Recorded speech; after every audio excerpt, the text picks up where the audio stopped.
Tidak banyak gimmick debat pamungkas calon presiden semalam, tampak adem ayem. Ketiganya justru saling mengungkapkan setuju dari beberapa pernyataan atau tanggapan yang dilontarkan. Debat pamungkas calon presiden Republik Indonesia berlangsung di Jakarta Convention Center Minggu malam. Berbeda dengan 4 debat sebelumnya, pada debat final ini ketiga calon presiden tak banyak melontarkan gimmick atau sindiran. Ketiganya justru saling mengungkapkan setuju dari beberapa pernyataan atau tanggapan yang dilontarkan. Seperti ketika calon presiden nomor urut 1, Anies Baswedan memaparkan visinya soal potret tenaga pendidik. Prabowo Subianto tak menyela banyak, ungkapkan penjelasan Anies telah baik. Pendidik menjadi kuncinya. Kita ingin pendidik bisa mendidik anak-anak kita.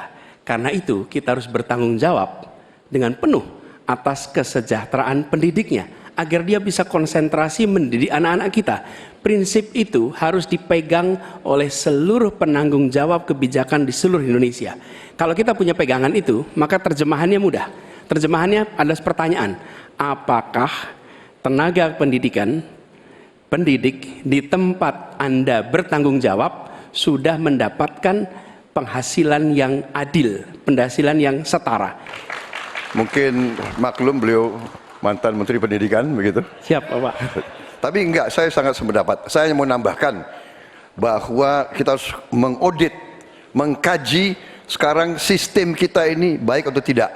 Karena banyak sekali kebocoran-kebocoran dalam alokasi dana yang diturunkan sampai ke tingkat kabupaten dan sebagainya. Ini menyangkut memang masalah mental dan budaya banyak pejabat-pejabat kita. Jadi kita harus koreksi diri, kita harus audit, dan di mana masalah sistemik yang kurang baik harus kita perbaiki.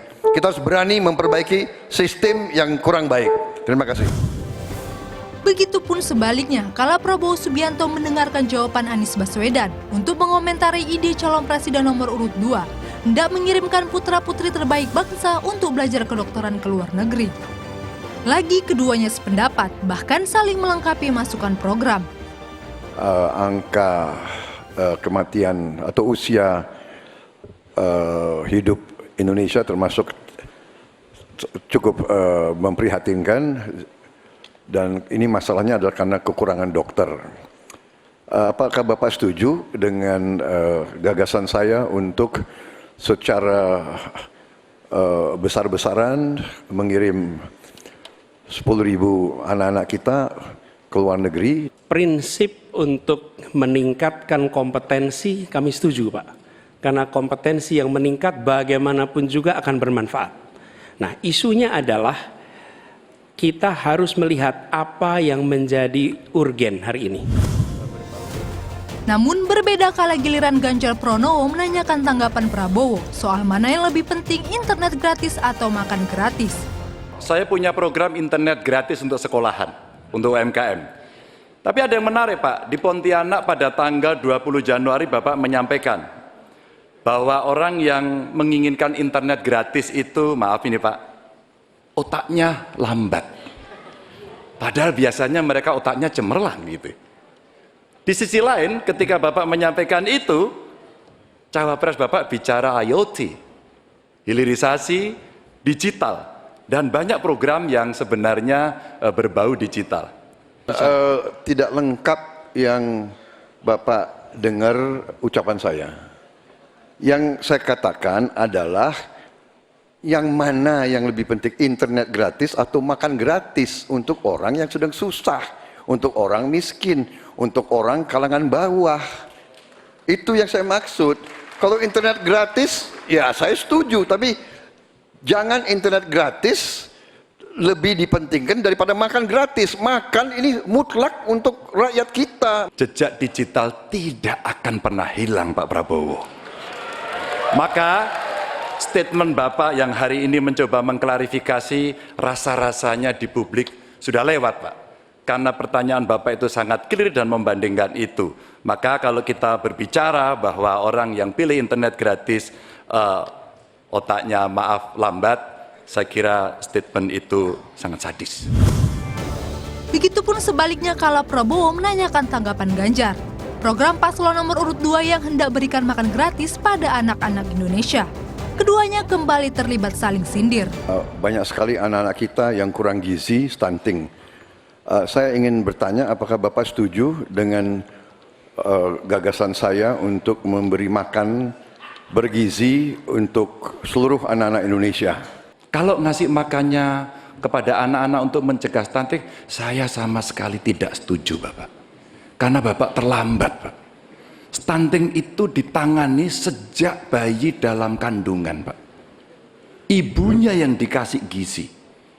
Kalau kemudian gizinya baik, mereka lakukan cek rutin, ya, maka akan ketahuan. Sebetulnya yang saya sampaikan ya persis itu. Jadi kita belum. Kita beri program kita beri makan ibu yang sedang hamil. Kita beri bantuan gizi ibu yang sedang hamil karena dia mengandung 9 bulan. Tapi memang stunting itu karena kurang gizi, Pak Ganjar. Itu karena ibu dan karena dianya juga kurang gizi, dia stunting. Jadi maksudnya Bapak mengkoreksi pertanyaan Bapak ke saya ya tadi ya? Tidak, Pak. Oh tidak? Oke. Bapak setuju atau tidak dengan Pak Prabowo, makan siang? mohon ditahan. Saya izinkan kok nggak Berbicara apa-apa, di waktunya biar kita saja berdebat. Karena Silakan. beliau tidak mengoreksi, saya ingatkan aja pertanyaannya. Bapak mau kasih makan untuk mencegah stunting buat anak-anak. Terlambat Pak itu. Maka saya sampaikan Pak, kalau Bapak mau mencegah stunting Pak, sekali lagi Pak, perhatikan proses menikah Pak. Mulai dari mereka remaja ya, dan kemudian Bapak mesti lihat Pak, perempuan Indonesia, remaja Indonesia itu sebagian besar anemia Pak. Perhatikan itu dulu. Minggu malam para calon presiden beradu gagasan tentang kesejahteraan sosial, kebudayaan, pendidikan, teknologi informasi, kesehatan, ketenagakerjaan, sumber daya manusia, dan inklusi. Debat ini pun menjadi final, di mana masyarakat bisa kembali mendapatkan referensi siapa pemimpin yang cocok untuk menjadi RI 1 dan RI 2 kelak. Tim Liputan melaporkan untuk NET.